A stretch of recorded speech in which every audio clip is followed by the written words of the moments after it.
it ain't a facade. That love, that peace, that community, that respect for one another is happening amongst music of the spheres, the inner workings of what Chris Martin and Coldplay have blessed the world with, right? With sharing that beautiful gift that comes through them.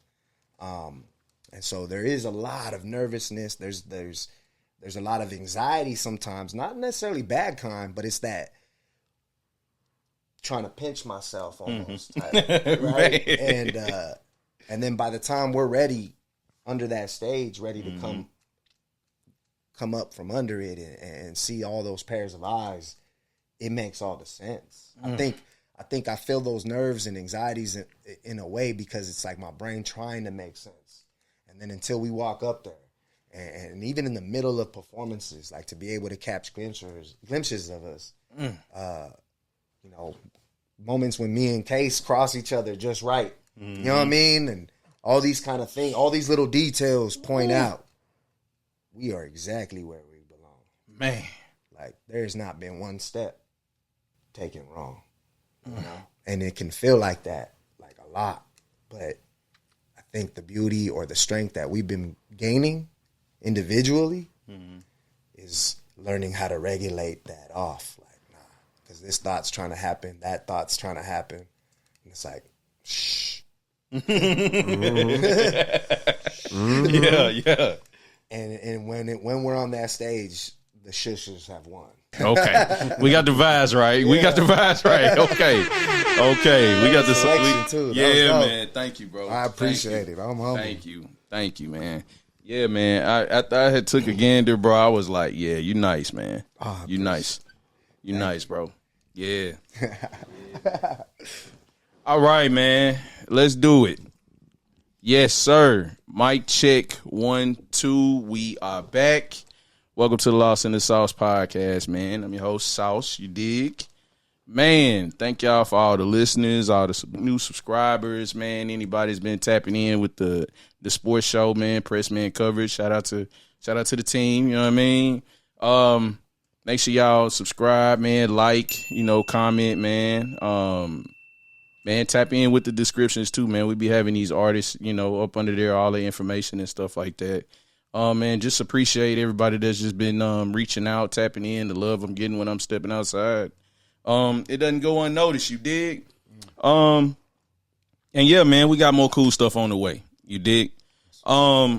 Today is special, man. Like I said, from the beginning, today is very, very, very, very, very special. Man, where do I start, bro? We got my brother back in the building. You know what I mean? He got that L.A. smell on him. You know what I mean? L.A. scent, fresh back. He got a little tan and everything, bro. Like, you look good, brother. Thank you, man. Look good, man. Shining. One of the most respected producers, man. When you come from Nashville culture, bro, you got to mention AB name in here, man. And I'm really, really proud of this brother, man, being able to take a leap of faith and go out there to a new market to where he's making his own name for himself in a whole different space. And, we'll get to the details of that today, man. But I'm extremely, extremely proud of this brother just for who he's impacted here in the city and so on and so forth of my brother that's next to me today, man, and other artists that he's worked with, man, and extremely proud of this brother. Ladies and gentlemen, AB Eastwood. Yes, sir. What's up, everybody? What's up, everybody? Yeah. Good to be back, man. Good to be back. Man. Yeah. And, man, right here to my left, man, I've been hearing about this brother for a very, very long time, man. AB has shared very, very kind and strong words about this brother, and it's inspiring to hear his story, what he's been through, where he's at today, man. You know what I'm saying? Like, some people see, like, the highs and, they see what you're presenting as today, but they don't know the backstory. You know what I mean? And the walk that you had to take to get here to today. You know what I mean? And it's dope to have this brother here. You know what I mean? I could just keep it plain and simple like that. Man, thank you, bro. Thank you. It's an honor for you to even sit down with me, man. Like, AB has spoke kind words of you, bro. And to just chop it up with you in person, I'm really, really looking forward to that and really getting your story, bro. And so, ladies and gentlemen, we have this brother here. He is a man. How can I even put into words what all you do, man? Motivational speaker, an artist, an advocate for just justice. You know what I'm saying? Like, this brother does it all. You know what I mean? And the impact that he's made just from inside to outside now has just been tremendous. And it's an honor to have him here today. Ladies and gentlemen, Bobby Gonz. Yes,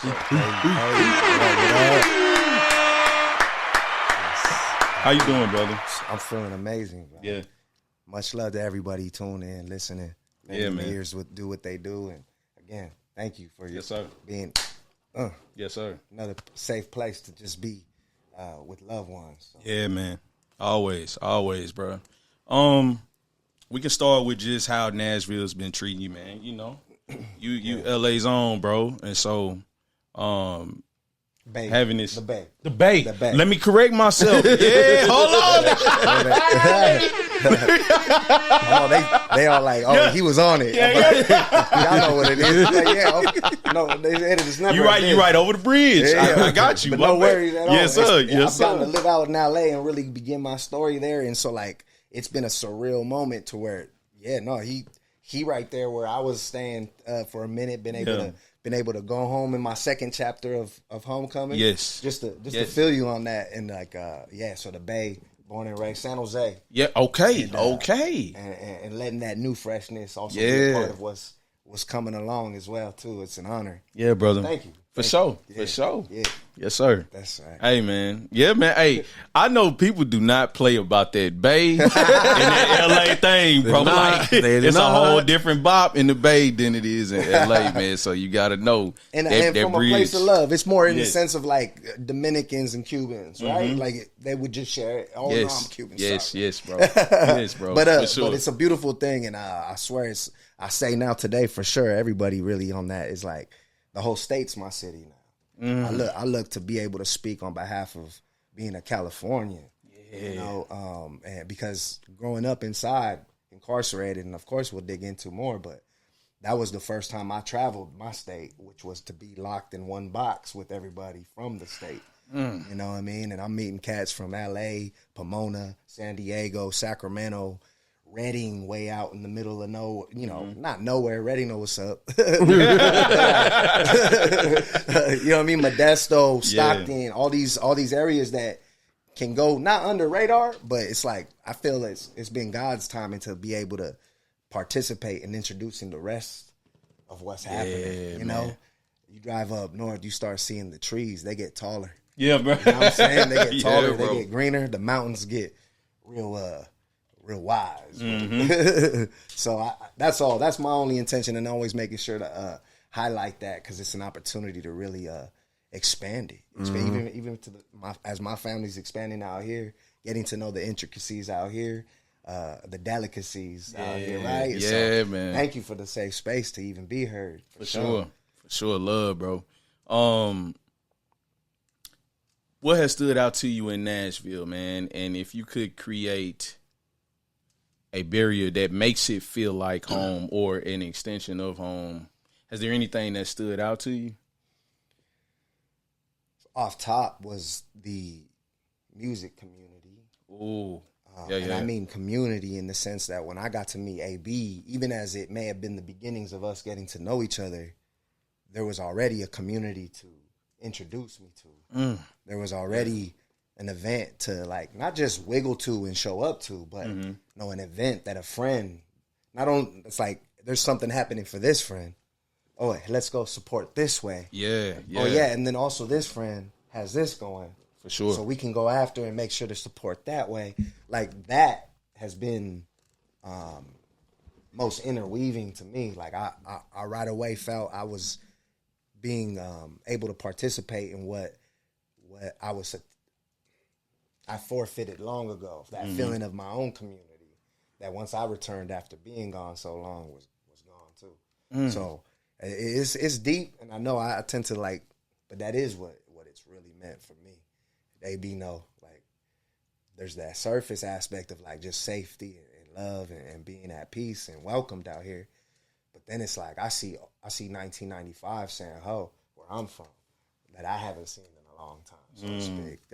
I'm meeting characters that remind me of my cousins, my brothers, my because I'm from the West Coast, so things have become a lot more disconnected for whatever the reason is. But I could tell the difference of that still being amongst y'all. Yeah, and why it's important to me to be like, I encourage it to be kept as Nashville. The community can be exactly what the rest of the world needs. You know what I'm saying? That's cool. Sure. Be what they need. I love that. But keep what they struggle to keep, which is community. Yeah. That's been the beauty. Got you, man. Good answer. Yeah, real good answer. Real good answer. Very well. Yeah, we got a good one today. Yeah.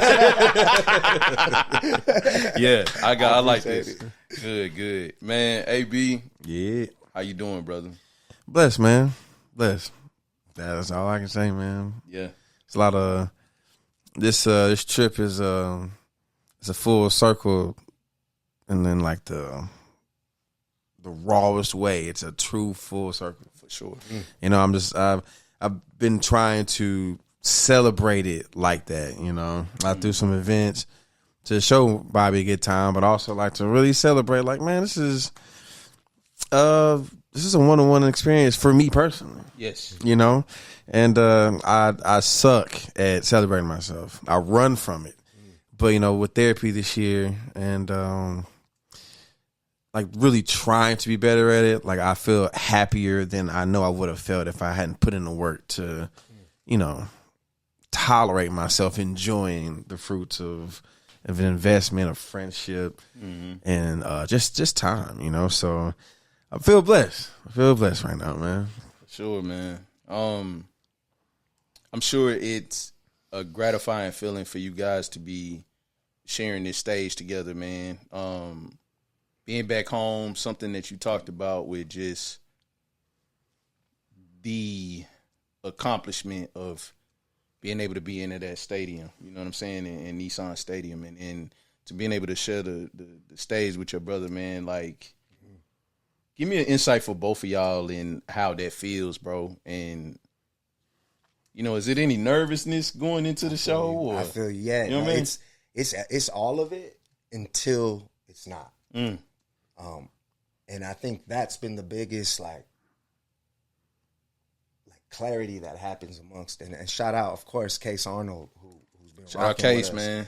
Who's also a beautiful chef, so he grinding it out in the kitchen. You know what I'm saying? He working, he grinding for all the hardest MCs out there, man. Stay grinding no matter what. In any way you can, learn all different aspects of yourself. That's salute to Case Arnold on that. Straight up. But like, with Case, AB, we could feel it all. Like there's all this technical stuff. We're walking into what could feel almost like a musical cathedral, and we've used the word Willy Wonka factory, man. Because it ain't a facade. That love, that peace, that community, that respect for one another is happening amongst music of the spheres, the inner workings of what Chris Martin and Coldplay have blessed the world with, right? With sharing that beautiful gift that comes through them.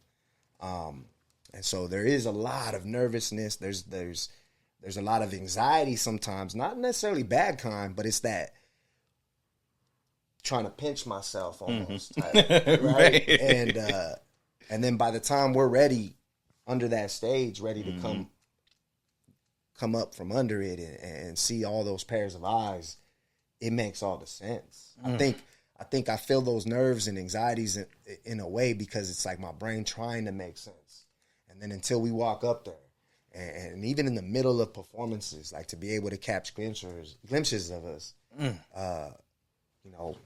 moments when me and Case cross each other just right. You know what I mean? And all these kind of things, all these little details point out we are exactly where we belong. Man. Like, there's not been one step taken wrong, you know? And it can feel like that, like a lot. But I think the beauty or the strength that we've been gaining individually is learning how to regulate that off. Like, nah, because this thought's trying to happen, that thought's trying to happen. And it's like, shh. Yeah.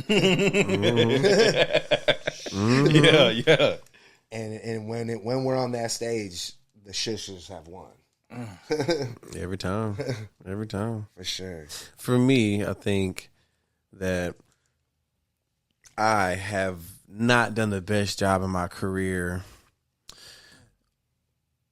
remembering the journey because Kobe's my guy, you know.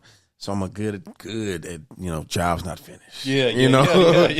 or when it's finished, all right, to the next, you know. Yeah. But with this journey with Bobby, man, I remember every step. I just remember it all, you know.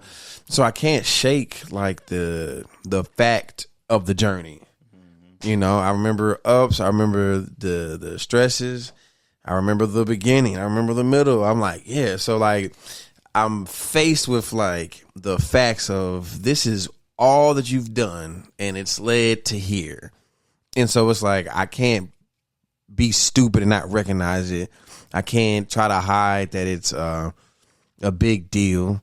I can't try to hide from my family that they're excited. Like I can't. There's nothing to hide. I can't hide behind anything this time. You know, it's like yes, you're home. You're doing this stadium, and your family's finna see you do a stadium. I was telling Zan the other day how like a lot of parts of my career I've done from afar, and I haven't necessarily been able to bring it to the house for people to actually see what it is. Like when I was in Florida, my friends didn't see me in those sessions, but they would have seen me come home and they hear the songs, they just be like, oh, that's tight, you know. But to be able to do this here and even bring Bobby here and bring him around, and so they see it, they understand, they're like, oh, this is what you've been doing for 5 years. You know, it's like, I know I'm not going to get this opportunity all the time, if ever again, to really bring proof to the sacrifices and the work. Yes. You know, yes. And just that thought alone, even when I was DJing this weekend, like I lack nerves right now. Like I'm just like, yeah, it's like, yeah, the proof is there. You know, we did 5 years of really hard work. So I'm like, this is what happens, you know? So I'm ready. And like he said, like once you're up there, you know what's up. You know, we've done 10 stadiums now. So it's like, you know what it is. Yeah. Like the arena changes, the shape changes, but like, you know what to do. That's the easiest part. Yeah. The hardest part is going to be trying to soak up everything. This moment, because it is that special. You know, like I got photographers and videographers coming for sure, but like mentally, spiritually, just absorbing this moment because it is that important, and it is okay for it to be that important. 100%. That's going to be the more challenging task for me. But performing, it's not a cakewalk. You know what I mean? We'll have a good time. Hard, man. Does it feel more like special that it's home? And it's kind of like, in a sense, like a full circle of the things that you notice within the city that you've been doing your hardest to overcome and prove yourself and others right. Yeah, for sure. I was saying earlier that my goal is not to encourage people to leave Nashville, leave the community, but to explore and to take some leaps, take some jumps of faith to really show yourself what you look like in other markets and how other people can appreciate you in ways that maybe Nashville can't, or maybe not haven't shown. Like meeting Bobby, especially at that time, I was just I was making beats, you know, and making beats here in Nashville for the homies. It was cool, but you can only give so many beats to folks, you know. Yeah.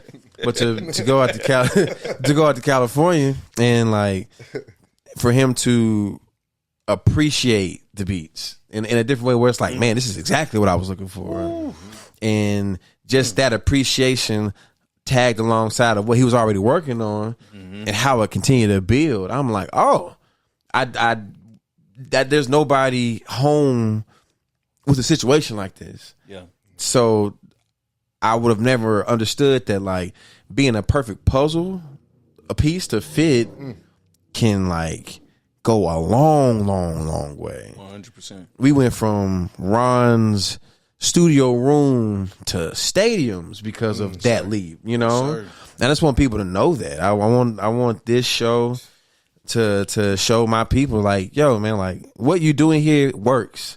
You just might need to be somebody else's puzzle piece for you to really see how far you can take it. You can always bring it back to the house, but, like, it's just important. Like, it's a lot of talent here, man. If that talent ain't moving the way you want to move here, go try somewhere else. I'm not saying move completely, but, like, you can spend 2 weeks somewhere and just network. Just see what happens. And you might be exactly what somebody else needs that's already attached to a bigger thing, man. It's changed everything, you know? And that's what it means for me to do this at home. So people know, like, the journey where, like, this was all a leap of faith at a time where I was at a crossroads in my life, and I just chose that. And in all of it, 5 years is long, but it ain't. It's long, but it ain't.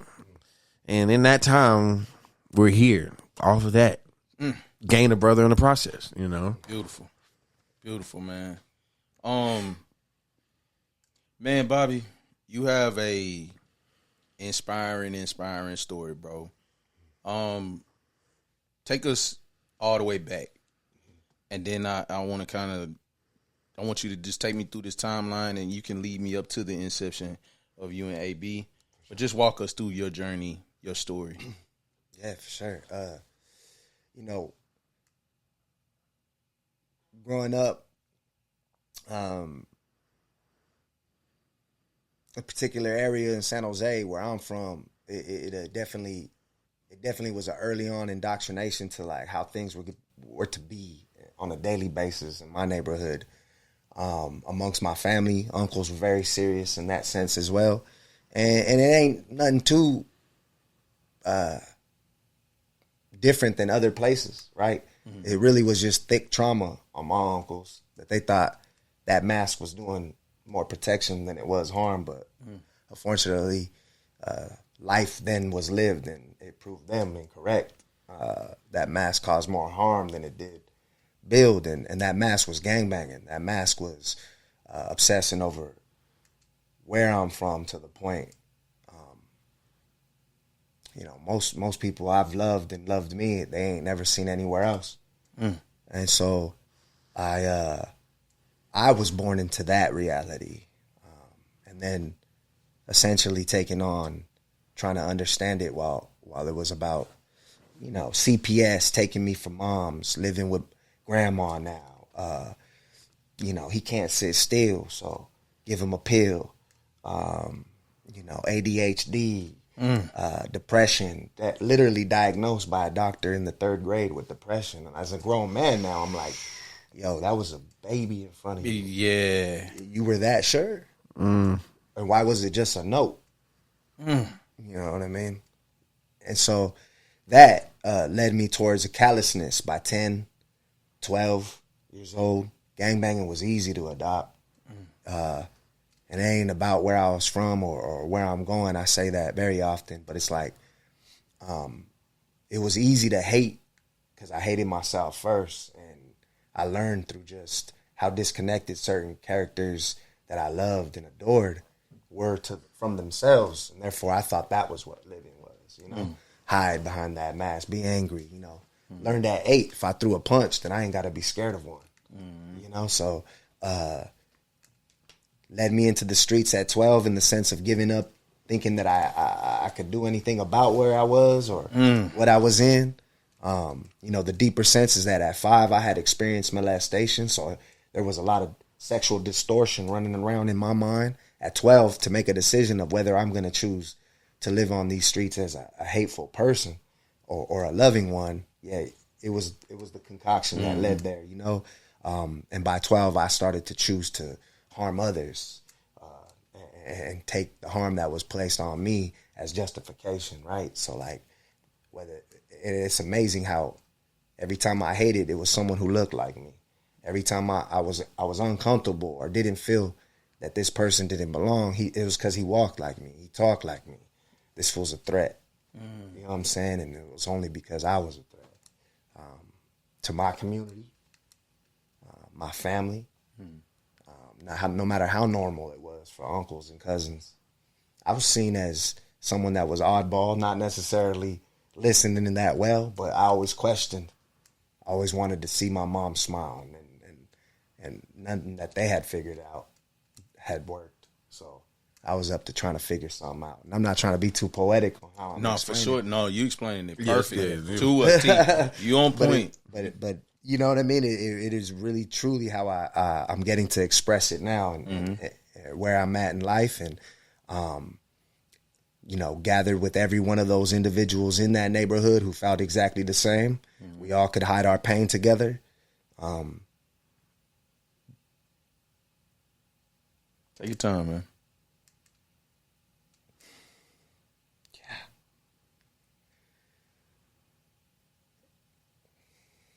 And reached the point where my brother was, left in the street, bleeding out of his head by 15. He didn't come back, and I didn't want to be here no more. So it was easy to think about harming others in that way. I just didn't mind harming myself. And it led to the horrible decision of taking a life for lies. And I believe I immediately started learning the truth as soon as I pulled that trigger, because it definitely didn't feel like manhood. It definitely didn't feel like a rite of passage that was going to make me reach my purpose closer. So at 16 years old, I was arrested, charged as an adult, directly sent to adult court. The laws that charged me don't even exist anymore. Sentenced to 25 to life. My own attorney told me, wrap my mind around dying in prison. It was the only way that I possibly could keep my sanity somehow. Instead, God had other plans. Come on now. Come on. He gave me the gift of rhyme to obsess over, and the piece of songwriting that came through just being a lover of music or paying attention to those songs that make me cry or make me laugh. As that may have said that on paper, and it's like, which where it really hits me too. It's like, I'm glad, I'm good with everyone seeing. It's like, because on that paper it said 25 to life. That means, especially Cali know very well, I was going to die there. But I never let myself believe it like that. I believed I had somewhere else to be one day and other friends to meet one day. Come on now. That were already my friends. It was about getting to meet each other finally. Yes. And so that was just ink on a piece of paper. And what I do know is I started learning that I wanted to be better than who I was. And I still have air in my lungs to do so, blood flowing through my veins to do so. Whether I was a lifer in prison, it didn't matter. I was still waking up every day with a choice to do better. And I made sure to do so, from something as simple as picking up a piece of trash that's in my way. Little by little, over years, it took me 8 years to feel like I was doing anything that was truly changing me. Man. And when I finally did realize that I was getting better, growing closer with God, closer with knowing who I was by writing out my fears, right? Or writing out these questions of family, or wondering why grandma was so stern about certain things, or, all that. And it led to realizing that I had this gift that was feeding me. How can I share it? Established a songwriter support group. Got the director of mental health to back it, support it. We started getting the signatures that the administration needs, so that they can know we ain't we ain't false about this, you know. Those signatures started landing like puzzle pieces. And Was it called Away with Words? Away with Words. My man. Yes. Shout out to the collective, Benji Mill, Small City, J. Smith. These have been my brothers. We grew up in there together in the sense of that as hip hoppers, not inmates. You know, not what we were convicted of. We were learning to see ourselves as artists. It was hard to not feel like we were crazy for doing so, but it was real. Yeah, and I'm still sitting in it, like it man, was real the whole time. So it propelled and it compelled others too. We'd have the whole chapel packed 200 deep. The nurses, the captains are coming. They want to see. You know what I'm saying? Yeah. And all the way to the point where the warden at 25 years old is saying, I may have come in here a boy, but he's seeing the work of a man today. Oof. Got up and shook my hand, brother. Damn. And they ain't supposed to touch us. Like, we're not supposed to touch each other, right? Administration, inmate, that's like Hebrew and Roman, you know? And so that was more proof, right? Like when you feel that, like it's all worth these moments, not because it's a warden, not because it's position, because he's a man, and that heart of his is being cracked open right now. Oh, it might as well be Moses parting the sea. My mind, my word, my world. It was amazing and then very humbling, crumbling. I would even point out, but and from that point on, the acknowledgement of what I was doing and that being healing to my community started to grow more and more, reached the point of gaining the attention of a Hollywood producer named Scott Budnick, who was on a mission changing laws about how they threw us all away. Simultaneously, somewhere else. I didn't know him. He didn't know me yet. You know, he was doing what he felt. And because in LA, the Bay, didn't matter. You know, we're all being plagued with something that has been deteriorating our communities, our households for a long time. And it can just be as simple as anger.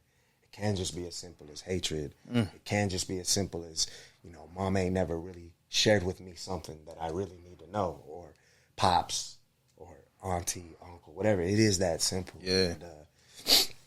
And I forever salute Scott Budnick on that aspect, because we live in a day today where that don't exist, and Cali don't exist in that kind of way anymore.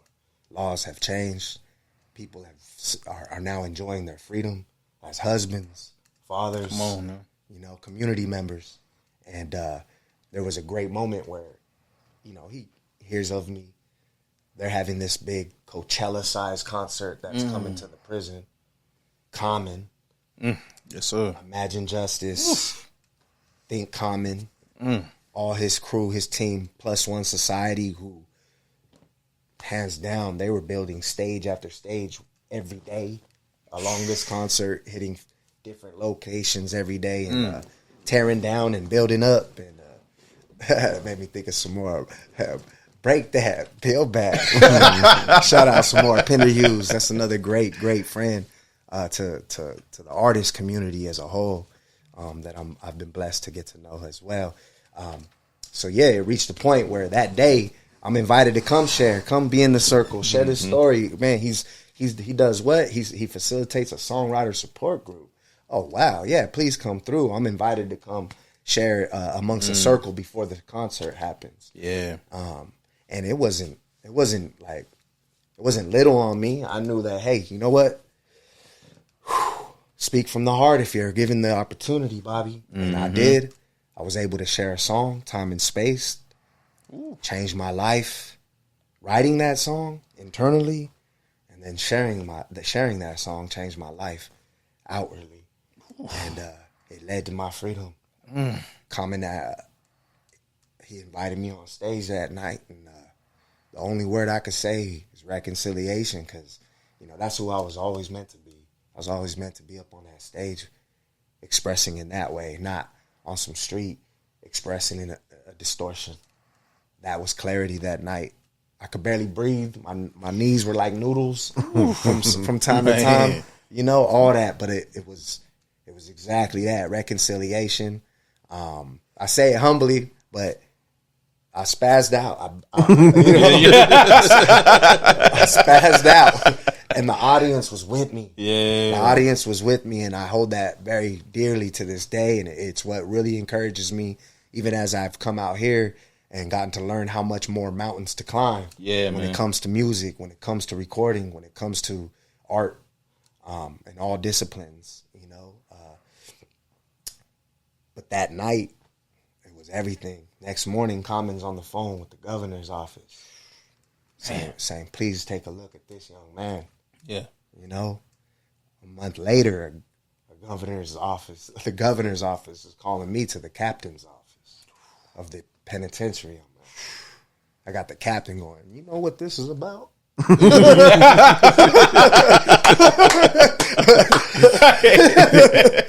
even that, I was just like, "Wow, this is wow, man." And I'm like, well, I don't, you know, that happened last month, right? Like, that kind of, he's like, I heard, but I guess it's a phone call for you that's coming in right now. So it rings, I pick up, and they share with me that the governor has decided to make the executive decision to commute my sentence based upon what I have chosen to do with my time. Man. I wasn't no angel, nothing like that. I wasn't no perfect person. I was just choosing better. That's all. One choice at a time. That's it. That's all. From that moment, man, it was it was definitely another mountain, but it was that walk down the mountain. Psych evaluations, people seeing if I was even actually still this menace to society they've deemed me back in 2004. There's so much psych evaluation that goes into that. That's something for society to know. As a former lifer, I mean, I understand plenty of grown men and women come home every day, but not everybody's sitting in front of those psych evals. You know, not everybody's sitting being put through a fine comb, sitting through 4 hours of questioning every choice I've ever made in my life. And rightly so, because that's what I spent my time doing. Making sure to retrace every step, because if it took 16 years to make me a murderer, well, I believe that by 2020, the year 2020, which would be the 16th year of my incarceration, that I would be home. I begged. That's half my life, right? So that makes sense. Not that I deserve any kind of negotiation, but something inside my inner child knew to be ready, and I was. By 2020, I'm in my own first apartment. Man. Free man. Beautiful. Wow, man. Yeah. Wow. Thank you. Man. Enter AB. Man. We're filming long time no see. No, so yeah. As this is going down, Ron Gilmore, this was 2018, winter of 2018. He was like, "Hey man, I got a song I need you to put some drums on." All right, cool. Got you. Do it. I do not think your verse was on it. I think they were just drums. I'm pretty sure it was just drums. Send it to him, boom, whatever. No, this was 2019. This was top of 2019. Don't hear nothing from it. Cool, whatever. Good deal. Help Ron out. 2020. Ron is moving some stuff. Like I told you before, he's moving some stuff from Nashville to California, where he was staying at the time. And at this time, man, I was choosing to either like become a truck driver because, you know, it was pandemic, do a truck driver thing, or do I hop on this road with Case and Ron? Chose Case and Ron. You know, good choice. Boy, at the time I was terrified. I went out there. I don't know if I said this last time, but I went out there broke. Broke. Nothing. Man. I had like $400 coming to me when I got there to buy my flight back. So I was just waiting on it. I overdraft for food. Hey, boy, let's get it. We deep in. Let's go. So I get out there and we chilling around crib. Bobby comes in and Ron's like, "This is the dude you just drums for." I'm like, "Oh, no, nice to meet you." Yeah. I'm chilling. I had, I got nothing else to do. Yeah. I'm just here. I'm like, hey man, you want to make some music? Want to make some beats? Play him some stuff, made some stuff, man, and it was tight. I knew it was a good time, so I didn't think too much of it. I was like, man, he cool people. Yeah. Then a month later, Bobby calls and was like, man, I really enjoyed our time. I'm working on this album. Would you come out to California, work on it with me?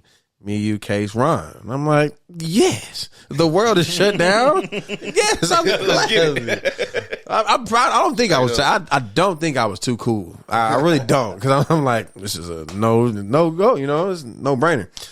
And it's crazy because hearing you tell this story this way, it's cool to see how much you've even grown in telling the story.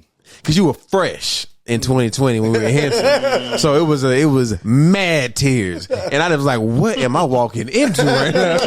Because I'm feeling it. It's just like, oh my, the sense of purpose was overwhelming. I'm like, oh man, we saving the world. Yeah. But everything had calmed down. And then Common walk in. I'm like, what's happening? What is happening right now? But I'm still cool, But yeah, man. Henson happened, man. We it was basically in the journal of my journeys. That was what we did, and bro, we were locked in since, man. We been locked in since, and the feats have only just grown and grown and grown. But the mission is still the same, and the message is still the same, and it's interesting because what do you say in Time and Space about people being trapped in the prison that. Okay, this prison's no different. Yeah. From the prison we already live in. And his effect, obviously, I know inspires and holds the incarcerated. But it's really the people who are not incarcerated that I feel have felt more of a sense of freedom from his message. And it's still today mind-blowing. Because that prison up here got everybody. Yeah. Yeah. And man, just more than just the music, just like when he talks to people, when he gets a chance to interact with people, he goes straight there. It goes straight to those. I mean, I just saw homies cry yesterday. Hey, I was fighting that till, boy. He had me, bro. I was like, don't do it, gang. Don't do it. He had me, bro. Please. But it's real, man. I'm so glad that you get I've told you the story, but now you're there. So I'm like, you see what I'm saying? Yeah, that's what I'm saying. Yeah, man. You see what I'm saying? But yeah, bro, that's how this came together, man. It has just been California visit after California visit. And then when the first Coldplay stadium opening came, that's when he came to Nashville for the first time to rehearse with me and Cage. And to me, I'm like, oh, thank God, incredible. One off. Boom. Oh, stadium. My dog. We do it. It's his homecoming. He did it in Santa Clara, in the Bay. Right, his whole family. That's 5 minutes. That is tight. You know what I'm saying? So it's his homecoming, his whole family there. I'm like, this is so amazing. Wow. That's all I could think about. Boom. So that goes down.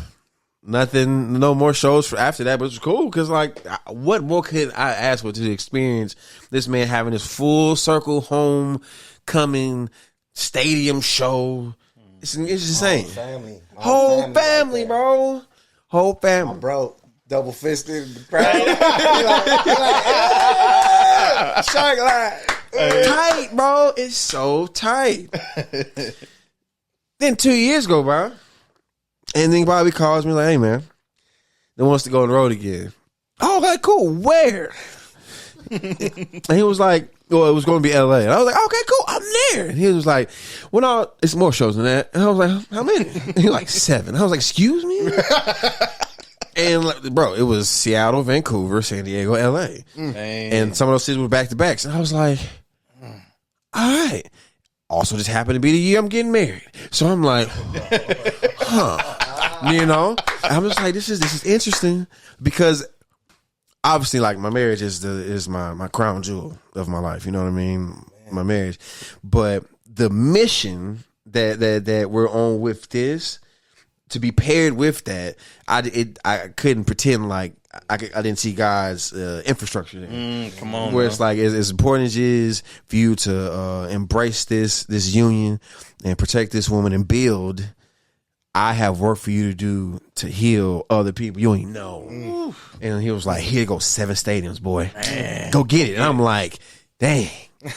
We do it. I go on my honeymoon right after. I'm like, what a year, God. Yeah. Amazing. If I don't ever do this again, what a ride. Move to LA. Here's Bobby again. Yeah.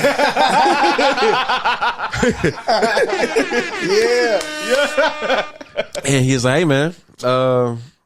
At first, it was like, man, we got some shows at Stanford. I'm like, run it back. Let's do it. Yeah. No. Call it back. So actually, man, I swapped it. We're doing Nashville. And I'm like, oh. And it didn't click to me as Nashville because I was thinking like, oh, man, cool. We prep for another show. Then as time kept getting closer, I'm like, I'm doing this at the crib. Yeah, man. And now I'm in a foreign land of LA, figuring life out. In my first year out there, getting my ass kicked. Man. I seen when you came through for a little minute and you were just like, boy, like, man. Lessons learned. Yeah. Bro, me and Lo were depressed for some month.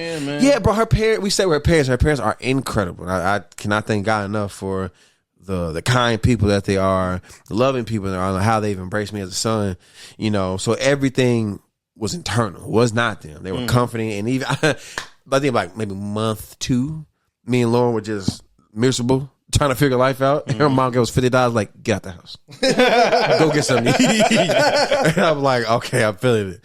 But as time got closer, life started getting better. You know what I'm saying? Like, applied to like 50 jobs. No answer. Finally got one on top of the year. I'm like, so things are moving.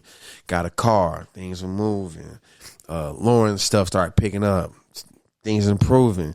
I'm in therapy top of the year, depressed. And then come May, my therapist is like, man, you good. Like, you like, hey, man, you look great. I think we could, yeah, you know what I'm saying? And so, like, just and once again, we're getting closer to this mission thing again. And the closer I get to that, the better life is getting. And I'm just like, here we go, And here we are, man. And, like, I'm in a really healthy place. Yeah, man. And I just don't think it's a coincidence that this is a landing point for that. I feel like at very important times in my latter 20s, these last 5 years, the prize was always this. Not being sure of my future during the pandemic. It was the trip to California that was getting married, taking this big leap, changing my life, and then the prize after that was 7 stadium shows. And I mean, we moved into our apartment a year to the day that we left. July 2nd, 2024, moving to our place July 2nd, 2025. I don't think it's not a coincidence. And to have this show weeks later, after passing that test, I'm like, it's not a coincidence. You know what I'm saying? And bro, it's deep. It gets deep, man. It's beautiful, man. I'm beautiful. amazed. Yeah, amazed every time. I'm proud as hell of you, man. And I'm always rooting for you, bro. I'm in your corner, man. Man, same to you, brother. Same to you. It's beautiful seeing you being resilient, man, and sticking it out, sticking to the plan. You know what I'm saying? Following what God has told you, bro. Yeah. And you see it. You see it, man. Where has y'all relationship evolved from like that first place to now? You know what I'm saying? And like you said, being able to do these major shows, bro. You know what I'm saying? And it's really a beautiful thing, bro. Like, has the chemistry grown within the music? And I mean, I hear it, but I want y'all to kind of just tell me about it. Like, from that first project to now. Man, if I can make that note too, like I was trying to be smooth in that first email, like, hey, I'm ready for this, for that album. But Ron knows how much I called him, like, how do we make sure this album happens next week? And he's like, chill, give it a month. They just flew back. I was like, but I'm so ready to go after meeting them. Mm-hmm. Meeting AB, meeting Case, and it was like, yo, no, we ready. We ready. I'm ready. And it was a beautiful blessing in that sense. So I've been learning my own smoothness along the way. That's shown up in the booth, in the studio. I feel like naturally coming from pounding on tables and just writing rhymes with music in my head, I know that I had all the odds against me of essentially like structuring something that could translate once I place it in front of the expert, so to speak. Because timing long ago was what was taught to me on the 4/4, and if I could map it out as best as possible, that was what the obsession kind of became. It wasn't just about having a bar. It was about, would this be able to adapt to something that makes sense 10, 20 years from now when I get the opportunity to meet AB. Right? Like that was, and so a lot of the times, like what he was saying is like making beats, but then it was falling into place. And it was because I was truly knowing that I needed to just make my part of the puzzle. You know? And I started learning. I had my mentor X, in the sense, always give me that wisdom too. It's like when something feels incomplete, a lot of times we're forgetting that it requires others to complete it with us. Yeah. And so I'm always saluting. Shout out X-Rated, Sacramento's, Cali's, West Coast Messiah type shit. You already know, and that's always been my heart since the 3rd grade. I've been listening to who eventually became a good friend and confidant, mentor. Yeah. So that was while still in prison. So God his handwriting been blowing my mind, yo, for some time now. And I just continue to make sure to show up. I mentioned that part because it was these kind of teachings and lessons along the way that by the time I'm meeting AB, it's like, of course, I think as individuals we could show up as like, well, I see it this way.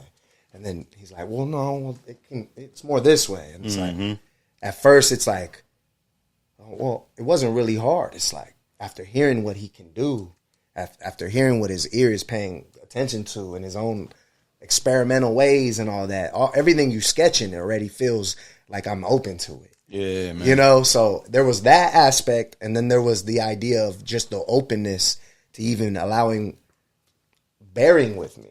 I'm the dude in there. I'm the lyricist, but all best I could help is try to hum this bass line real quick. I could, you know what I mean, tell you how this snare sounded in my head, but it would have been the heart that's open to just holding space for me more than anything. That's willing to hear me out and what I'm attempting to describe, maybe even orchestrate somewhat, conduct, because I'm being allowed to share what I've obsessed over and what can be kept, right? And then also learn that beautiful lesson, which is, and then now let that part go. Let that part go, you know? And so it's like, wow. And it has intertwined in the sense of life. So like being amongst family, being home, you know, we're living in a world where I'm home now. Yeah. So it's my homecoming simultaneously outside the booth has been a process of learning patience in a very similar way. Oof. You know, there's all that I can see and I can do, or I could share, or how I can love, forgive. But at the same time, too, it's like I also learn to let this go about this person. It's no different than a song I thought was written, or you know, or my opinion or my perspective of some timing of when they're supposed to understand me more or something, right? Yes. But letting go of that part, floating in like Bobby Gonz, floating in that writing of the beat, right? Yeah, bro. Yeah. So I'll share that. Yeah. Can you talk to me about like the freedom that you approach your music in? Because when I went down kind of the journey of like just listening to your music, I hear so many different variations. Like I hear you use your voice as an instrument, you know what I'm saying? Like whether it being like, if you feel like singing on a song, you'll harmonize on that jump. But if it's like, I rather rap, or if I want to come with like this rock feel, like, can you just explain that with how you kind of flow with the feelings of the message that you want to get out there? Yeah, I would say Real quick. Yeah, please. Make sure you mention the Notebook in this. The Notebook. Yeah, I think it's important. Let me bring that in. Well, not the movie, even though that played, come on, even though that played a part, making motherfuckers cry. But in the sense of shoot, I kind of laughed and forgot the question. Just how you approach creating your music. You know what I'm saying? yes, chapters in along the journey, and really too, like, it was always a friend that inspired, and maybe it wasn't necessarily someone I knew. That's where the fan, never losing that fanship aspect. Because Aaron Lewis from Stain, the lead singer, just hearing his personal story then allowed me to actually hear something that was different than what I would just throw on. But him getting to know what his perspective was after experiencing stardom, and then him saying how important the writing was always what kept him human. Yeah. You know what I mean? And I'm like, well, then I'm going to adapt that to this prison cell. You know, like, there's this prison cell on a daily attempting to make me it, metal and concrete. You know, and so songwriting became that, and so the music started influencing me different. I didn't just have rap as a go-to. It became certain alternative rock songs, some country, specific ones that were telling stories that started giving me an idea that no one can take the fact that I can be the one to tell this story. Yeah. And I started realizing that, and that's why, you know, whether it's a hold or fold kind of rock vibe where I make sure to not be so rapidy, and try to play some format and like sing the hook a little, or maybe a bridge. There was that aspect. I was so inspired by what I felt.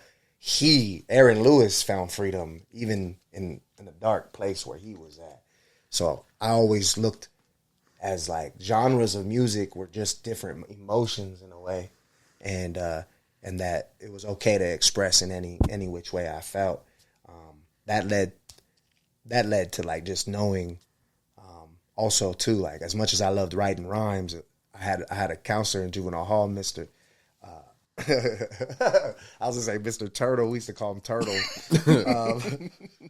It was funny. I'm blanking on his name right now. His real name. We just gonna classify love him you, as Mr. Turtle. Turtle. Love you, Turtle. Don't even trip. You know what's up. You already know what's up. But yo, he was the coolest shit. Yo. But he used to be like, I'll be like, listen to this real quick. I just wrote some new stuff. And he'll sit there and listen. I'm in juvenile hall at this time.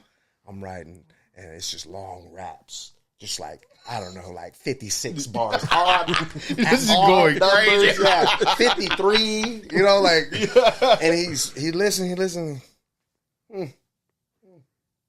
Where the fuck the hook, Bobby? Well,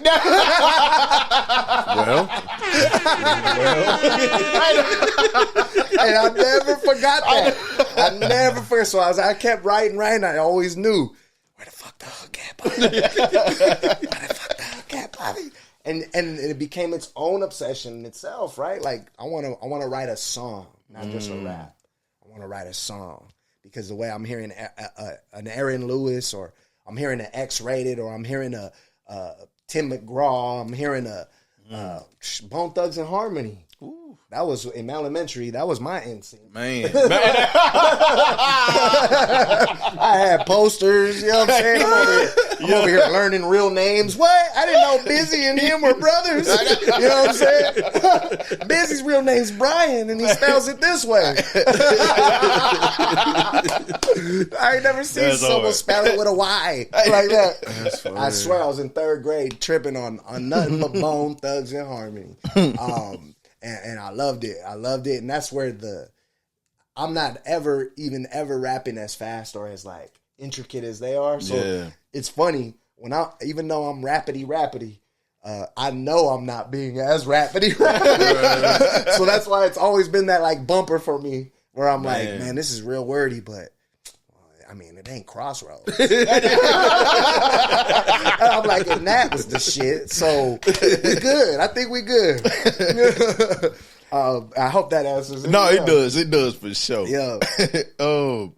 Now I meant to go back. So what was like hella funny to me is somehow Ron Gilmore finds his way in every story. Bro. It's like, man, he's a fucking wizard, dude. Like, No, he just pops up and just exactly, bro. He's a wizard. That's exactly what it is. Like especially in L.A., because his house where he was, it was almost like one of those wizard, not a cave, but like.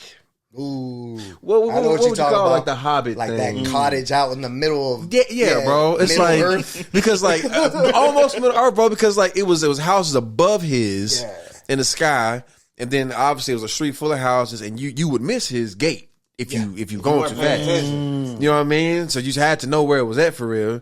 Then you close the gate, you go inside his house, and it's like it gets cottagey, and then it's just a couple steps going to this little dark room, it's a studio. And like, but like the magic happened in there for real. You know, like so much has changed me in that room. You know, like I got over my obsession with plaques in that room because he just took the life out of him in the best way possible. Like that's very Ron like. You know what I'm saying? Yeah. He would, because I'm sitting there looking at the 444 plaque and this plaque and the For Your Eyes Only plaque. Yeah. And I'm just like wow. Yeah. And then he would just be like, I don't care. But then play me some music that he's like passionate about. He'll play me that other music and be like, this is what I care about. And I'm like, oh. Like it's not about that. Like that the product of loving this thing that we do looks like that sometimes. But that's not love. That's just the byproduct of it, you know. The space he let me and Case have to just cook with Bobby, just be free. You know, that was life changing, obviously, you know. Ron is one of the most unique vessels God has ever used. I'd put that out there because not only my story and Bobby's story, but there's a lot of stories where Ron is just a vessel and in his own unique way has pushed people where they needed to go or pulled them away from where they didn't need to go.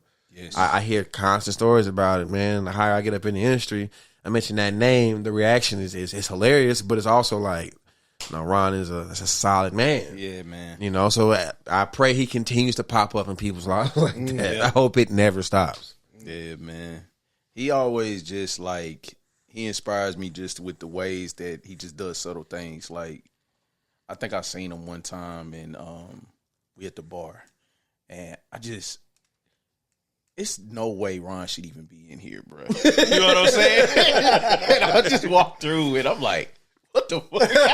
Yeah. He just chilling, bro. And it's just bro. like, y'all don't know who this is here, dude. Not a clue. And it's like he loves that type of atmosphere. You know what I'm saying? It's because like he doesn't let the accomplishments get to his head. He just does the work, impact where he can impact, and that's it. And he'll remind you too, don't get the big head. Like, 100%. Like relax. Like there's You know been what I'm moments where he has how do I say it?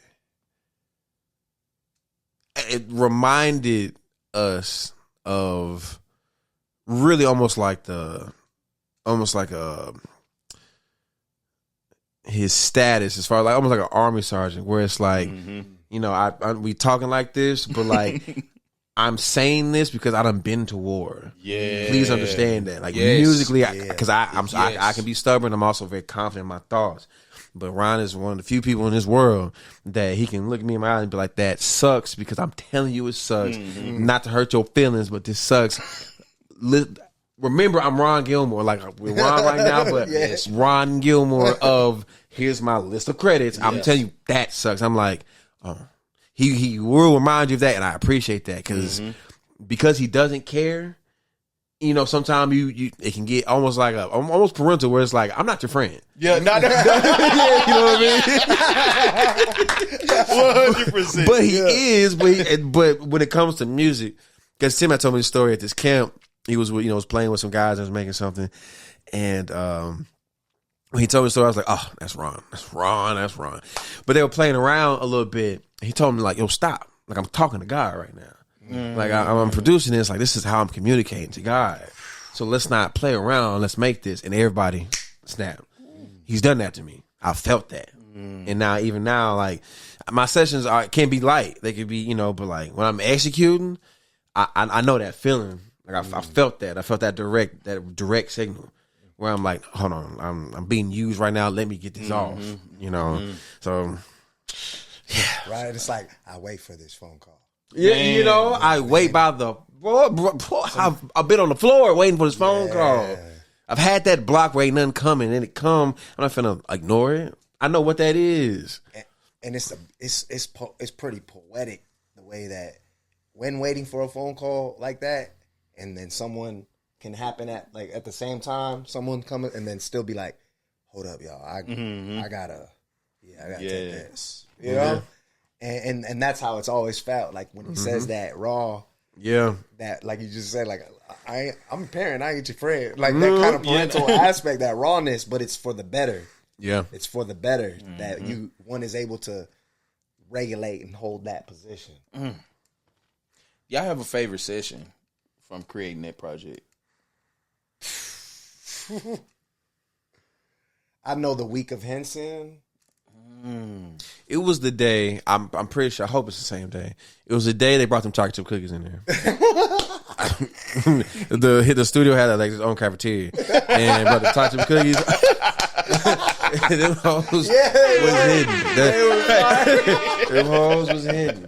But I'm pretty sure Common had came in that day. Okay. I'm almost certain Common came in that day, and Ron had introduced me and Case in a way that he didn't have to. Like, he didn't say, these are my guys from Nashville. These are the local guys. He was like, oh yeah, I work with them. And so for Common, he's just like, oh, okay, you J. Cole. That means they're in your world, they're in your space, they're in your level. And I don't know if I ever told him I appreciate that, but Ron, I appreciate that. But that day, because I feel like from that point, I wasn't playing around no more. You know what I mean? Because I'm like, you could have little bro'd me there, and I would have understood completely. I'm working on a laptop that I don't get Wi-Fi. You know what I'm saying? Like, I'm young, and I know I'm young in this, but he didn't do that.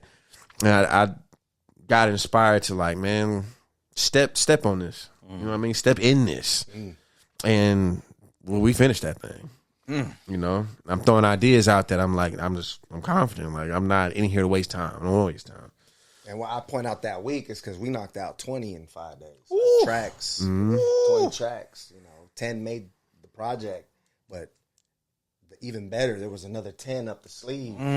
Like, we didn't just go cook.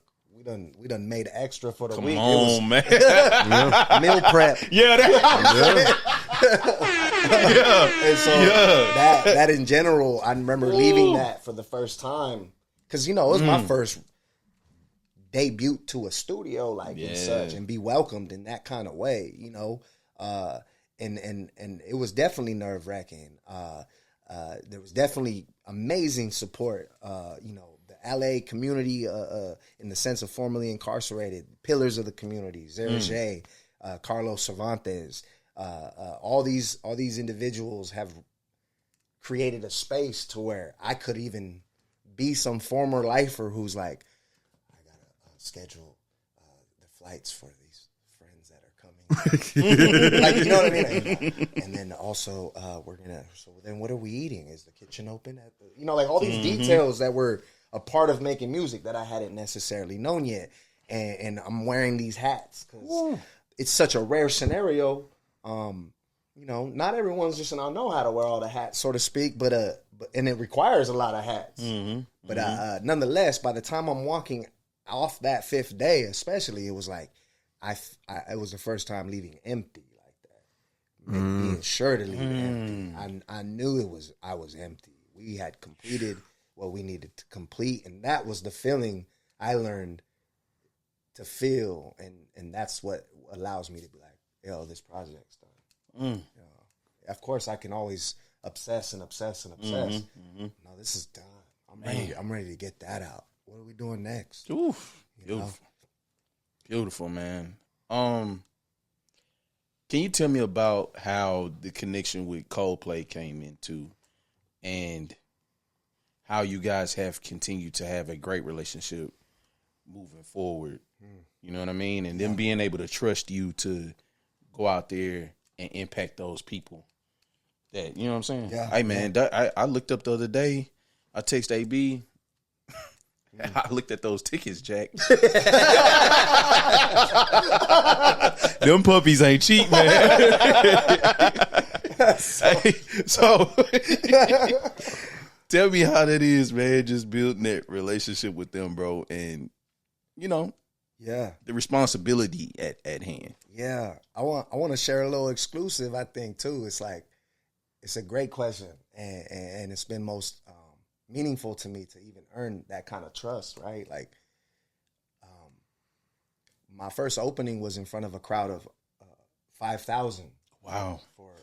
In an intimate performance by them when they made the album Everyday People. And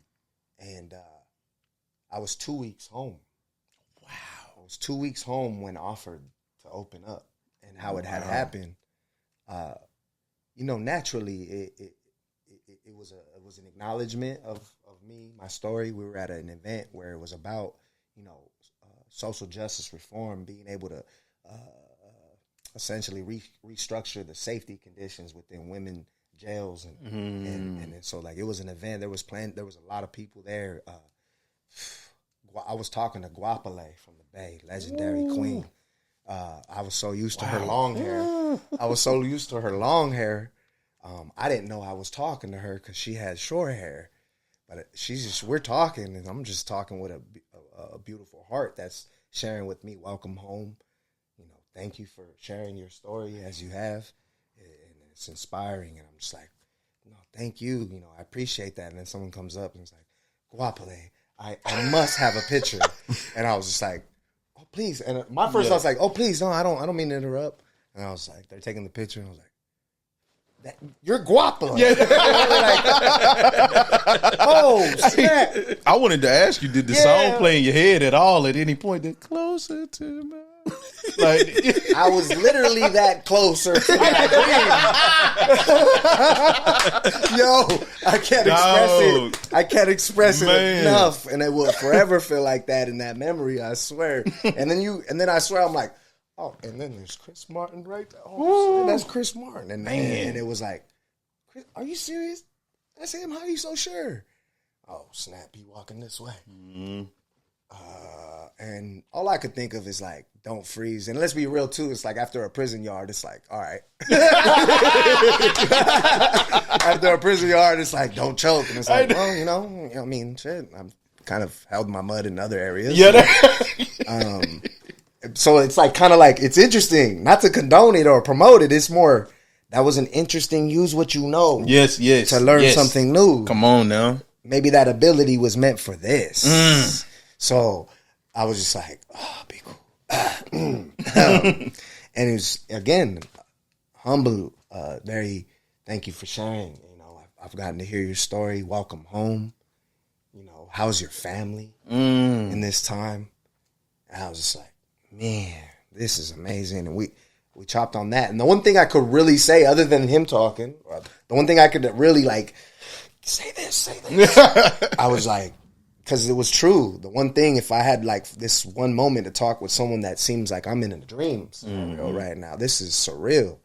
The song Magic, the simplicity of the song Magic, man, that made me cry while I was in a cell, doing push-ups in my most whatever. You know, you trying to pump, but you know, naturally I throw on some, I don't know, what was that during that time? You might throw on some Pac. I might throw on some Pac at that point. I was still on that. So, shoot, I just got rid of my CD player only 5 years ago. You know what I'm saying? Like, real talk. Good nostalgia, man. I wouldn't have these tattoos if it wasn't for a CD player because they use the motor to make a gun. Really? Yeah, CD player. Wow. Motor. You see what I'm saying? Like, that's why they always mean so much, too. But nonetheless, it was that aspect of like, hey, and if I may, I'm real wordy, I'm real rapidy, but I wouldn't have learned how to be so wordy if I wasn't affected by how simple and not so wordy that song is, like, and how impactful it is. Yes. And so I just simply shared that, and then I was invited to go talk. You know what? Let's sit down. Ooh. And again, it was a very down to earth conversation, just in the sense of songwriting. Songwriting is all we talked about, like the beauty of songwriting, when knowing something was done, or how do you feel? How do you feel when how about that part when you're trying to do this or you're trying to do that and it doesn't make sense this way? And it was about 10 minutes into that where it was like, man, you're really speaking my language. Would you like to open up for me and my friends? Wow. And I was just like, that's how I felt. I swear, I was like, man. Yes. Man, and, that is beautiful. And from that point, it was funny. The brother Scott was next to me, who wasn't my manager, but he definitely kicked into gear. Yeah, yeah. Like, because he's like, oh, it's better that I'll, just give my info to, we'll have our managers discuss it. And I was just like, I look at Scott, Scott's like, number? What's the number? And from there, it was like, whoa, what just happened? And it was like, well, seems like you got 4 months to figure out how you about to open up. We on the clock, baby. So we on the clock. That was September 2019. I opened at the Hollywood Palladium right after West Side Boogie, by the way. Man. And to be able to like feel that for the first time. Also, I want to point out, like, I'm my grandmother's grandson. So not only was I just like showing up as a rapper, trying to be up and coming, like, I was just grateful to be my grandma's grandson. I was sitting in that green room 3 hours ahead of time. I'm over here stretching. I'm over here doing diamond push-ups, thinking about everything. Met West Side Boogie, his whole team. We shared a green room. That was amazing. I'm an M fan. He signed a Shady. I'm like, ooh, I see you, Future. However, if it looks different or not, I know I'm this closer. Come on. Right? And so, and it was love. It was love. And like, that was something I had never really felt before. I may have gotten up on a mic. I did get up on when Common pulled me, but to show up and be my grandma's grandson in the midst of a Hollywood Palladium, I felt that was the best way to like really show who I was, and I suggest that. I suggest that those that feel that way when they're being their authentic selves, not the stuff that makes you embarrassed about how you was raised, or like people go into Hollywood thinking like they ain't supposed to show up being who they are. Like they trying to meet the standards, so to speak. And it's like being who I am as my grandmother's grandson has really been at the core of having the respect, the conversation. Yes. Not necessarily being thrown off by the fame, the celebrityism of things, and knowing that these are humans just like everyone else who really, at this point, after being blessed to be seen so much, do yearn to not be so much, or just the right amount. And after a prison yard, that's just, I don't know. Maybe it's a personal thing. Maybe that's something I adjusted along the way. Maybe I can't speak it for everyone else that's ever experienced a prison yard or a prison cell. But for me, there was no survival if I didn't understand how to navigate the emotions of who was around me, and know that I'm either saying too much or not saying enough. And if I truly care, then I won't bulldoze through people's comfort, and preaching, cooking. You know what I'm saying? Man. I learned like no one cares what you know till they know that you care. Straight up.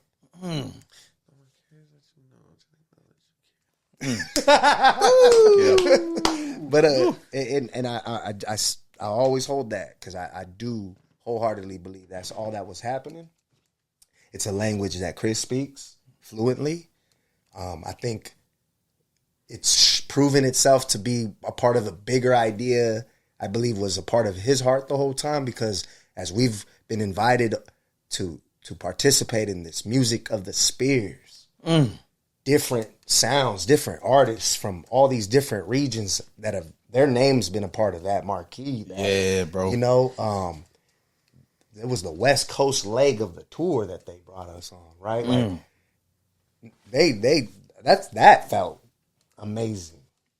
Amazing. Like, it's what? an honor, man. And that included Vancouver. I didn't know Vancouver was so well. You feel me? Like, I was like, oh, snap, get this border out the way. And so it truly has been that. And you know, again, I don't, this is my first podcast. I get to essentially share, but as Chris and I have become friends, just like how AB, just like how we are right here, it's been also that mentorship, that aspect of sharing. Like it is hard, it is difficult, and it's scary to put ourselves out there and try to learn some balance in the middle of it all. Yeah, it doesn't ever go away, but you do get better with it. 100%. And so that is, I believe, what I was welcomed to in that conversation. And I believe he probably seen me right now. You know what I mean? And so I'm grateful. I really am, in the most wholehearted ways. Everything else has been this plus in the physical. Yeah, right? man. To be seen, to be heard. And I think that's what we gave each other in that moment. I'm grateful that I've at least, again, used what I know to learn something new.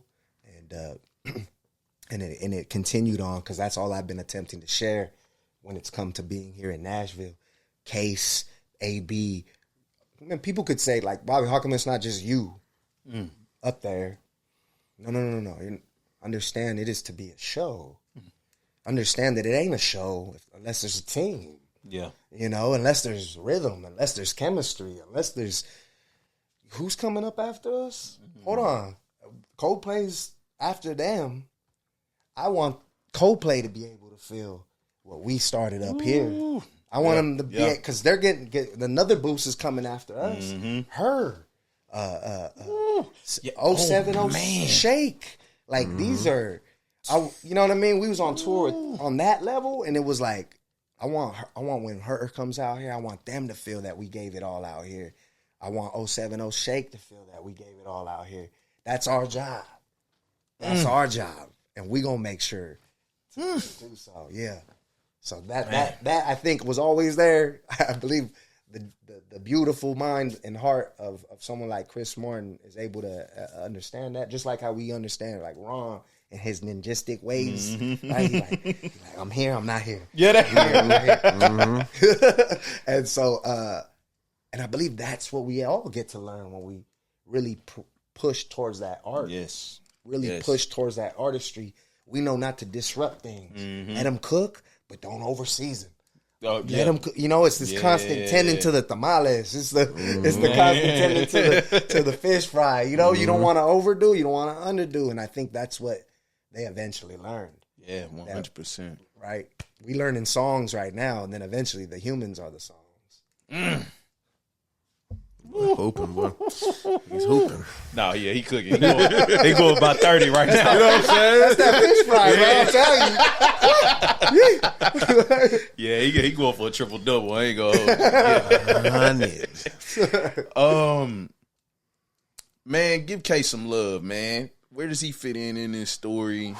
Tell me about Case Arnold, man. Like, I wish he would have pulled up today. I know he has some obligation. Case.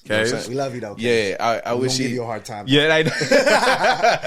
But tell me about Case, man, because the thing I hear is like Case is almost like this mythical creature, bro. It's like 100%. You hear his pen on a lot of things, and you hear his contributions in rooms, but y'all get to see it firsthand, man. And so I noticed the brotherhood y'all have and the respect that you have for Case, and so speak to me about just y'all relationship and how it's flourished over the years.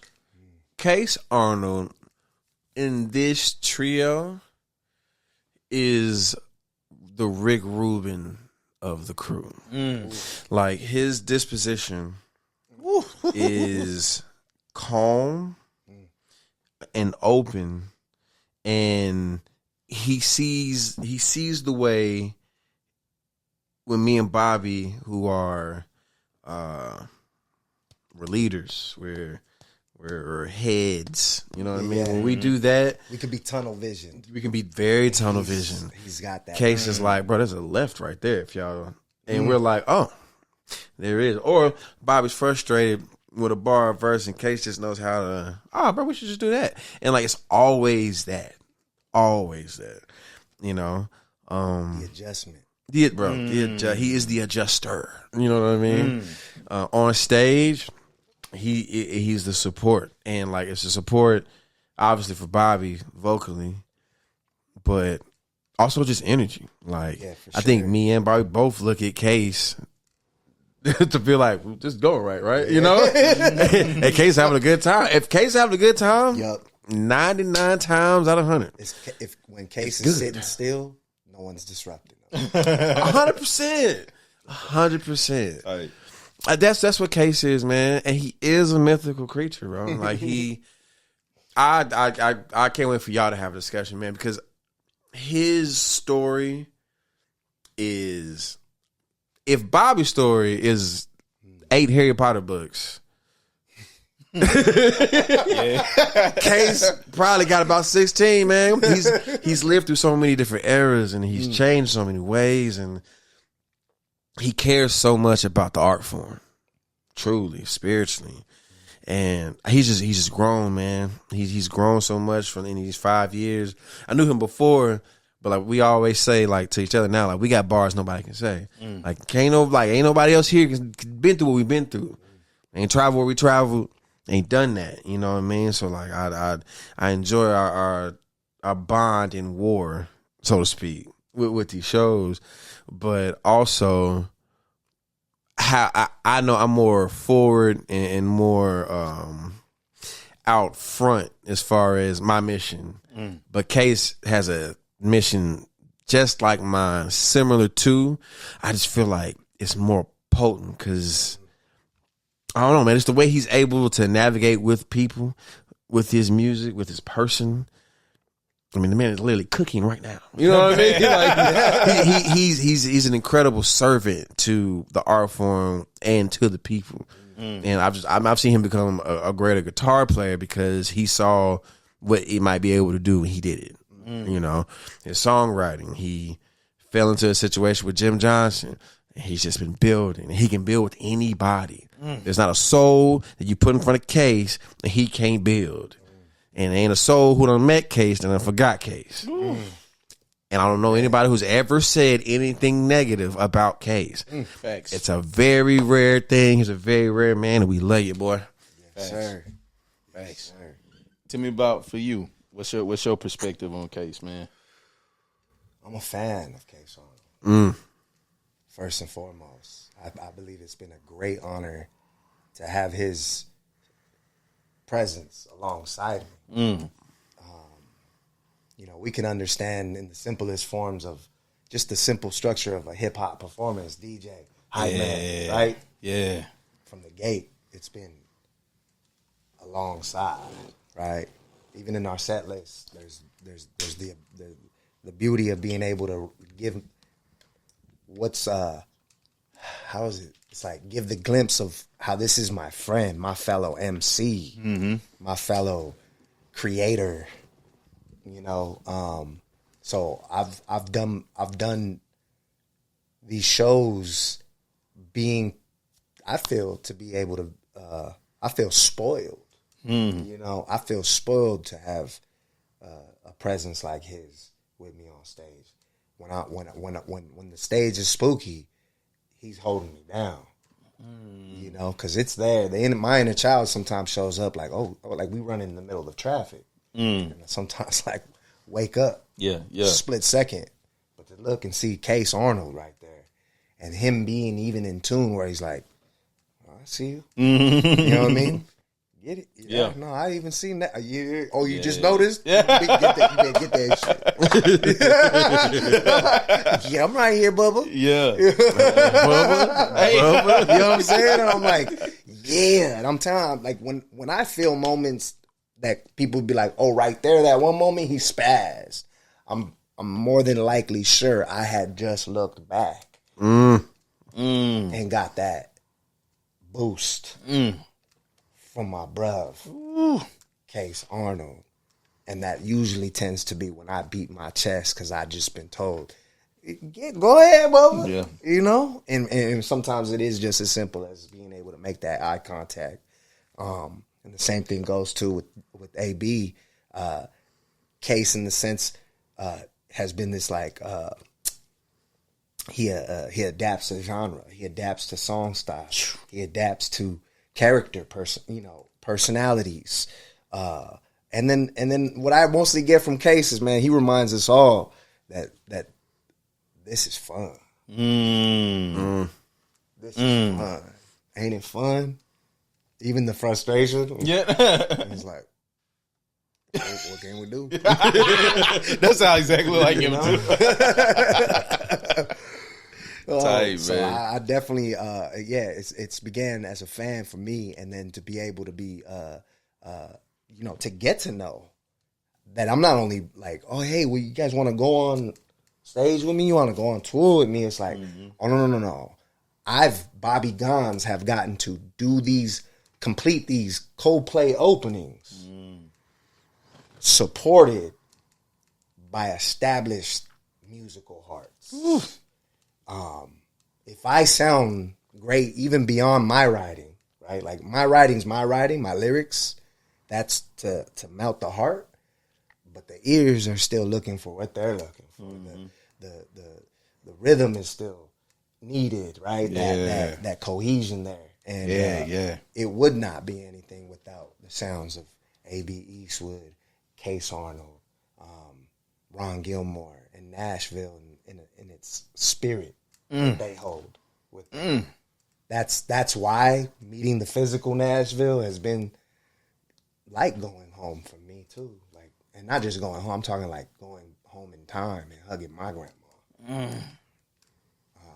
Truly. And I have these conversations with Case. I love him for it. I get to have these conversations with AB. And that's why I say, I'm like, oh, well, podcasts, these are the exclusives. Because I've only gotten to really just build with them. And not only gotten, it's been protected in that way. Yeah. Growing relationships. Tending to that garden, so to speak. Yeah. And Case Arnold has taught me how to be better at that. Man. And thank you for even just trusting me to be in my space and share these protected stories, these, sensitive, well kept, protected, nurtured stories. You know what I'm saying? Thank you for being like truly a heart that I don't even second guess it, Man. And thank you for welcoming us into this home. Yes, man. And it's a home. Man. It's a beautiful home you have here. Thank you. With your family, and I feel like it's all cohesive. That's right? it, bro. So, yeah. That's it, man. Beautiful, beautiful thing, man. I got a few more questions for y'all, and then I ain't gonna hold y'all. I'm gonna get y'all up out of here. I'm loving Hey, amazing. AB, man. Yeah. You've had your time where you doing your thing, you having your accomplishments, man. I want you to speak on, your brothers, man, and just how does it feel to see them going out and venturing, spreading their wings in a sense too, and getting their wins. You know what I'm saying? So like, in specifically Tim, like fresh off a tour. You got Bryant that just had a placement with Shabuzi and Big X. Like, tell me how does that feel seeing them, but then also being able to share these wins with Bobby as well? Like, just seeing your brothers win, man. Like, how does it feel?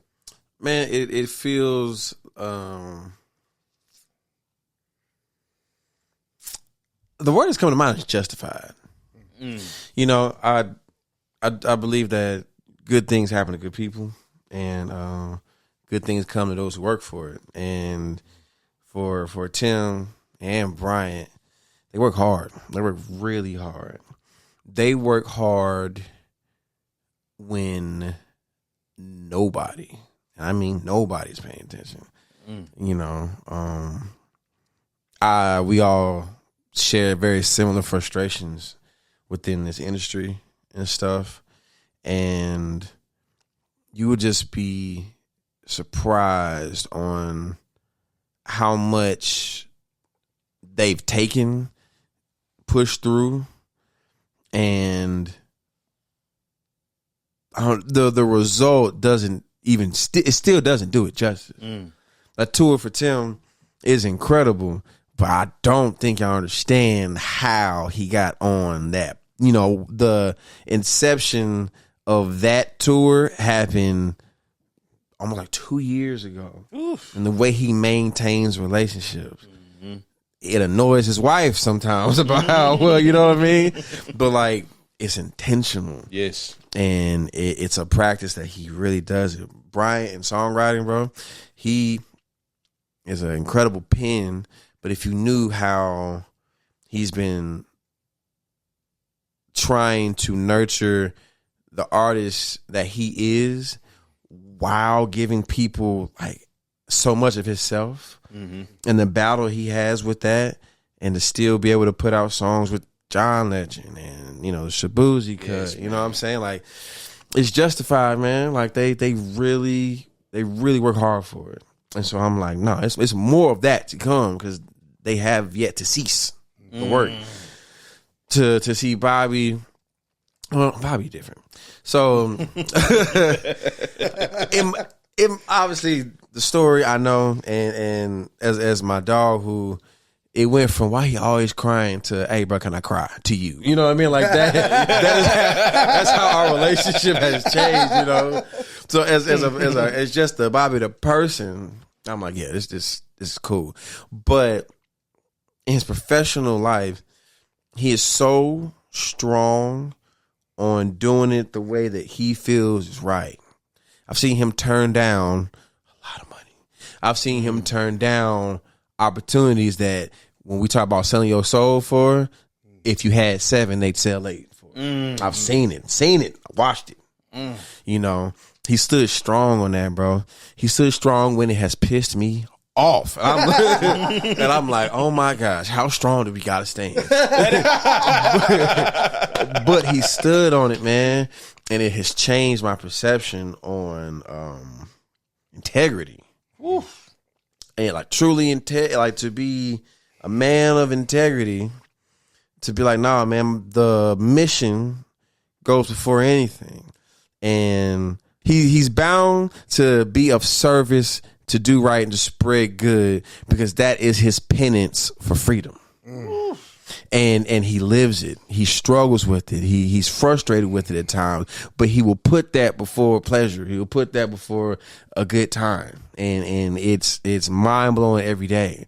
Like we can have a back and forth and head, but at the end of all of that, I can't help but look back at this man and be like, what better struggle?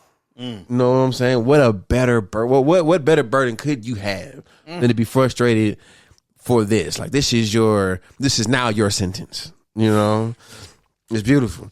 And for Case, he's just growing, man. He's growing, and Case knows how good he is. I don't think he knows how great he's going to be.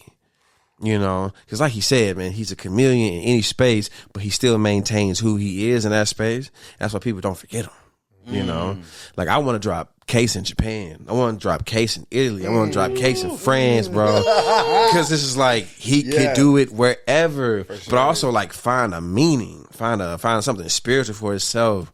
And then he got these gems that he can drop. He can translate this for him, for her over here, in his own way. And I am excited for his next step of evolution, because I've just been, like I said, I know the war stories. In the last 5 years, I just know our war stories, and he shared his desires, and I don't, sometimes I'm like, they ain't big enough. You know what I mean? I'm like, bro, you Case Arnold, bro. You can literally do it all. You know? Come on with it. So yeah, shout out to my brothers, man. Hey, and my sisters too, you know? Indeed. Straight up. Oh man, there's been so many open hearts, like-minded hearts that shout out to all y'all that has really just shown love up close or even from afar. Yeah, it's been felt. Bobby, tell me, what's the North Star for you? I'm sure the North Star was even just getting free. But now that you're in this new chapter in your life, what is the North Star now? Now, if it's anything like super, super near and dear to your heart that's between you and God, you don't have to share that. But if it's something that you do want to put out there of like, this is where I see myself in the next 5 years. Like, give me that. What does that look like for you?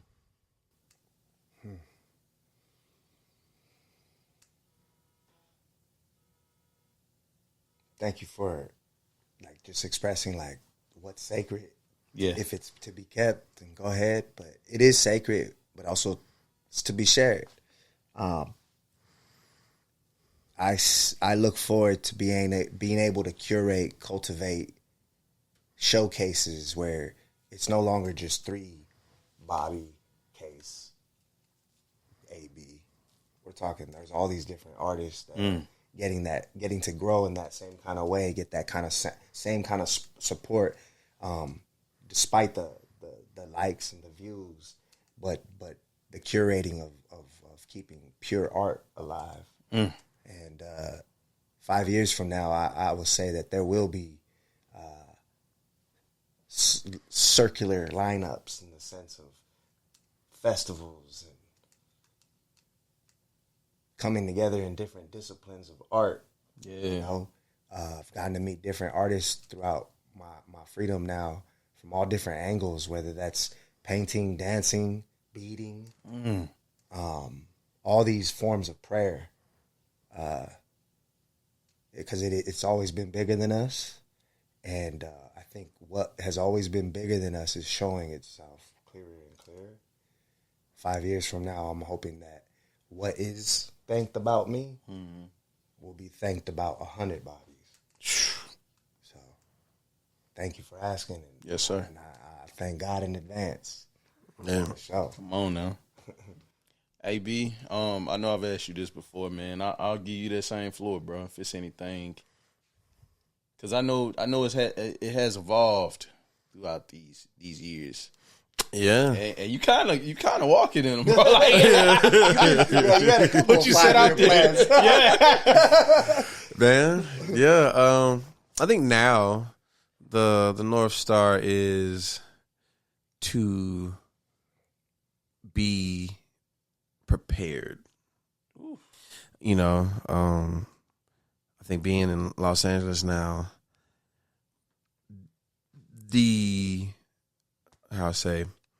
what I'm able to do and what my talent is holds a lot more weight than I thought.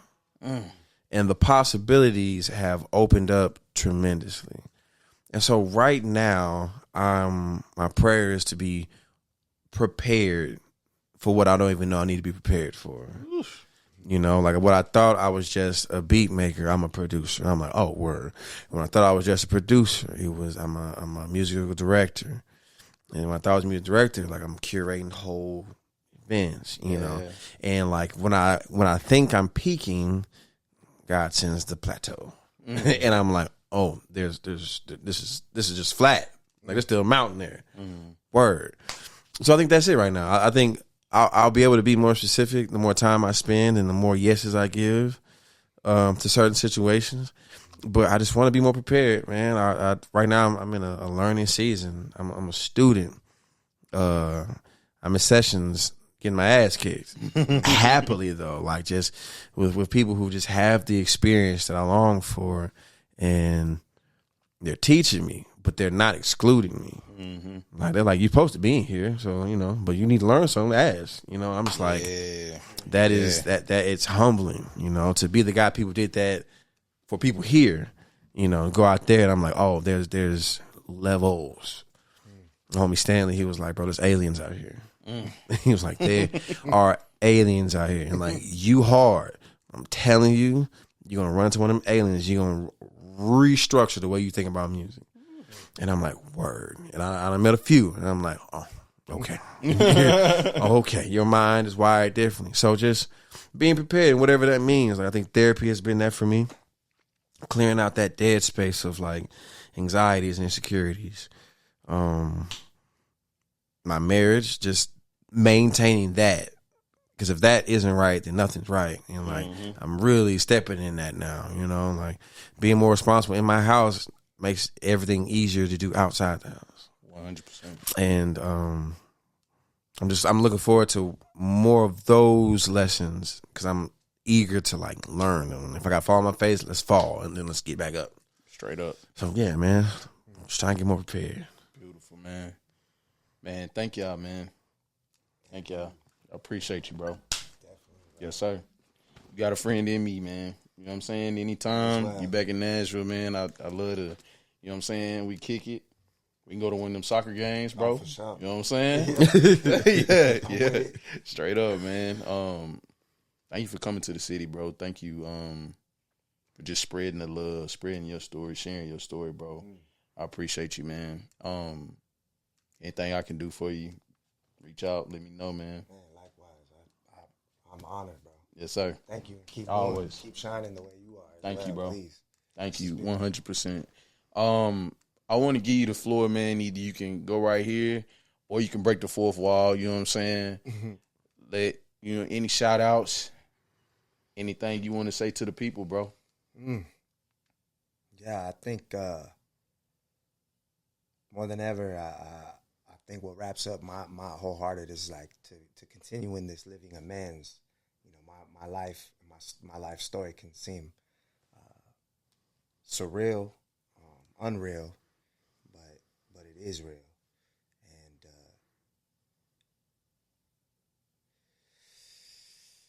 free yourself by loving yourself. That's all I can really continue to beg everyone to do. And even if no one's listening, I'm speaking to myself to remember, for sure. Beautiful, man. Ladies and gentlemen, Bobby Gonz and A.B. Eastwood. Yes, sir.